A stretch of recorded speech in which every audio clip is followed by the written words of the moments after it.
Hello বন্ধুরা, আজকে আমি একটা স্কুলের ভিডিও শেয়ার করছি তোমাদের সাথে। আমার মেয়ের 4 তারিখ দিয়ে পরীক্ষা শুরু হয়ে গেছিলো। 4 তারিখে প্রথম পরীক্ষা হয়ে গেছিলো, আজকে হচ্ছে সেকেন্ড পরীক্ষা। এই যে সবাইকে একসাথে দাঁড় করিয়ে একটা ছবি তোলানোর চেষ্টা করছিলাম, কিন্তু এ দৌড়াচ্ছে ও দৌড়াচ্ছে, মানে ঠিক করে ছবিটা তুলতেই পারছিলাম না।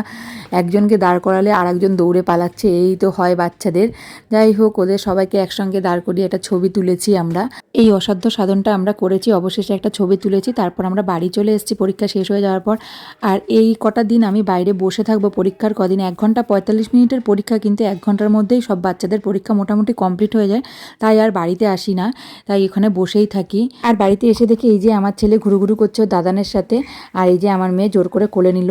ও কিন্তু কোলে নিতে পারে না, তাও কোলে নেওয়ার চেষ্টা করে ভাইকে। রাস্তায় ঘুরুঘুরু করতে আমাদের বাড়ির 3টে বাচ্চা এত ভালোবাসে, মানে রাস্তায় থাকলেই হবে, এদের না খাওয়া দাওয়া দিলেও চলবে, কোনো ব্যাপার না। এই যে দিদিকে 1 ঘন্টা বাদে দেখে আবার দিদির সঙ্গে দুষ্টু শুরু করে দিয়েছে, চুল টানা শুরু করে দিয়েছে।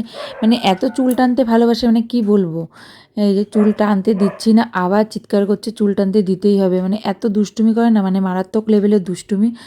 যে ওকে সামলায় সে বুঝতে পারে যে ও কতটা দুষ্টু। এই 10 মাস বয়সে সবাইকে চুল টেনে একদম টাকলা বানিয়ে দিচ্ছে। আর যাই হোক, আমি কোনোদিনও আমার মেয়ের স্কুলের ভিডিও কোনোদিনও শেয়ার করিনি, কেননা সেইভাবে আমার স্কুলে যাওয়াই হয় না।